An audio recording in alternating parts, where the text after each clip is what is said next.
Togo Info, le Togo à votre portée.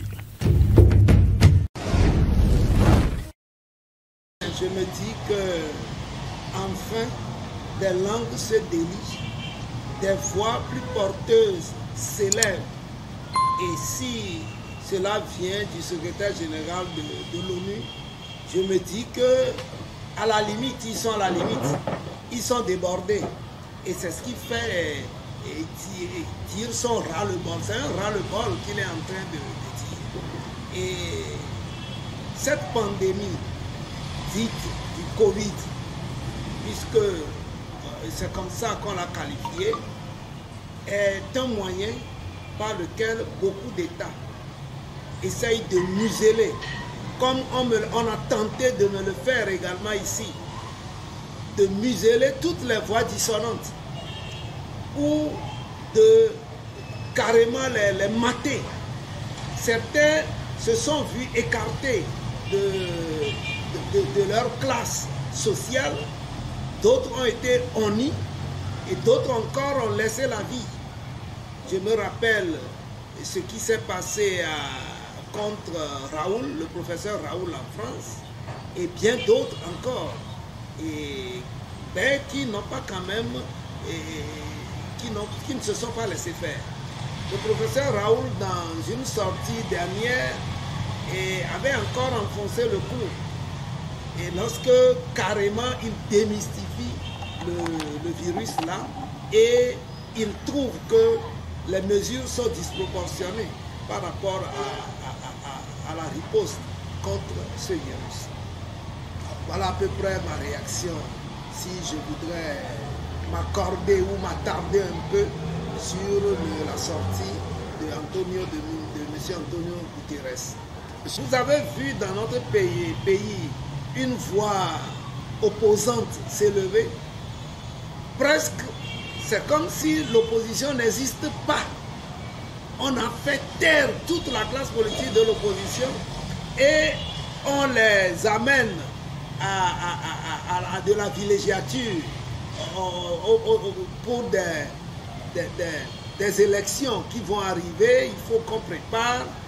Je n'ai pas vu autant de soins apportés à la préparation d'une élection et que maintenant, à chaque fois, ils se retrouvent en conclave pour discuter, pour échanger, on les écarte de l'essentiel.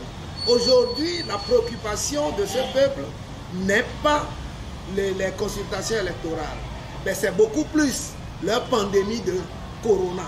Et ce qui fait peur davantage, c'est le vaccin dit de Covid qui s'annonce, qu'on nous a annoncé.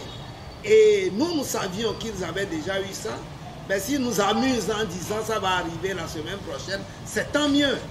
Mais au moment où d'autres pays, je dis bien d'autres pays, plus nantis dans le contrôle de qualité des vaccins, sont en train de se défaire de ces vaccins, comme l'Afrique du Sud, mais nous l'embrassons avec beaucoup d'éclats, tambour battant, disant qu'on va vacciner au moins 60% de la population.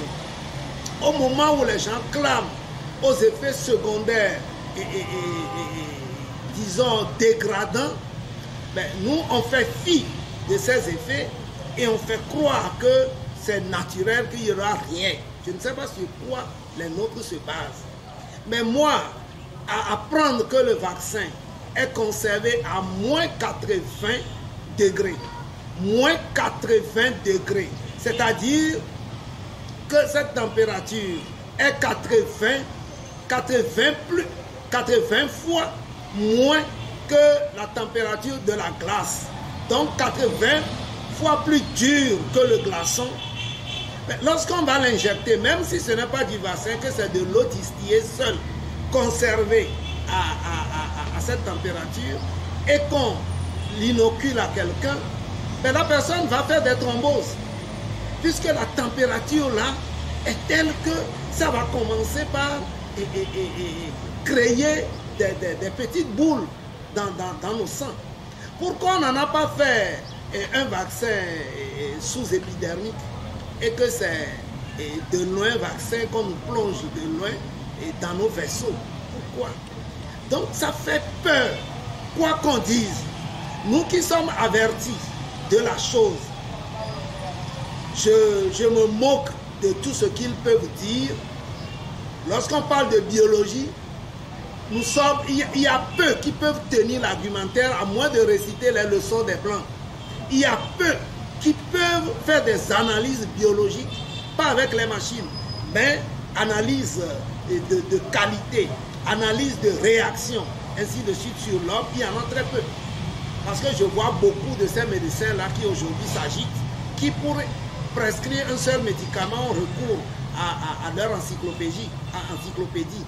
Donc, lorsque vous faites les analyses et que vous fouillez, vous regardez bien, si on vous injecte moins 80 degrés dans le sang, vous allez faire des thromboses. Et qui dit faire des thromboses, dit avoir des crises de circulation, du vertige et pourquoi pas des blocages dans le système circulatoire. Ceci dit, nous avons peur.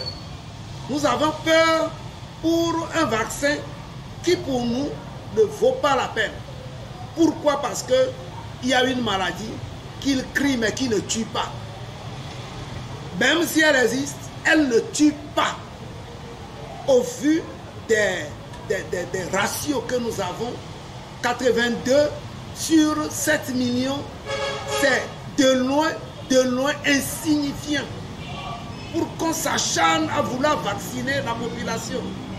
Lorsque nous savons tous que ce vaccin-là n'a pas une couverture et une efficacité au-delà de 80%, mais que la population même se guérit à plus de 90%, ben à quoi vaut encore ce vaccin? La population malade se guérit à plus de 90%. Lorsque vous prenez les 82 qu'on nous a annoncés, sur 4000 et quelques qui ont été infectés ou qui sont en situation, ben, vous avez plus de 90% qui sont maintenus. Ceci dit, je ne trouve pas que vacciner va améliorer la situation. Mais maintenir les gens pour une guérison de plus de 90%, c'est ça la meilleure solution, plutôt que de les vacciner pour un taux de 80% tout au plus. Parce que ces vaccins, d'ailleurs aucun vaccin n'a jamais été efficace à plus de 80%, comme démontre le contraire. Alors, si naturellement nous nous maintenons à plus de 90%, qu'on nous laisse tranquille, plutôt que de vouloir nous vacciner et qu'on meure, et que ce soit 80% tout au plus qui se maintiennent. Donc, je suis inquiet. Et je ne pourrai pas, à cette énième fois encore, me taire là-dessus.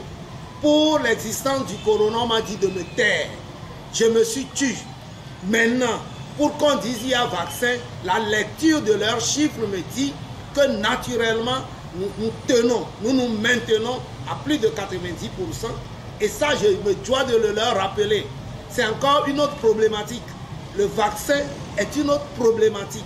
Et je dis, le vaccin n'est pas plus efficace que notre maintien naturel. Alors qu'on nous laisse tranquille, qu'on ne vienne pas nous contaminer ou nous injecter du n'importe quoi dans le sang. Ils disent que c'est volontaire, mais moi je trouve que petit à petit, il y aura des moyens comment on l'appelle, il y aura du forcing qui va suivre par après, surtout qu'ils s'organisent dans les quartiers pour pouvoir organiser cette vaccination, cette campagne-là. Ils s'organisent avec des jeunes des quartiers pour pouvoir le faire. Ceci dit, je suis inquiet et je voudrais le partager avec les autres pour que l'opinion sache que nous n'en avons pas vraiment besoin au vu des chiffres qu'ils nous ont donnés par eux-mêmes. Ces chiffres qu'ils ont eu à forcer 82 en un an pour 7 millions de personnes, et si c'est pour ça qu'ils s'agitent, je suis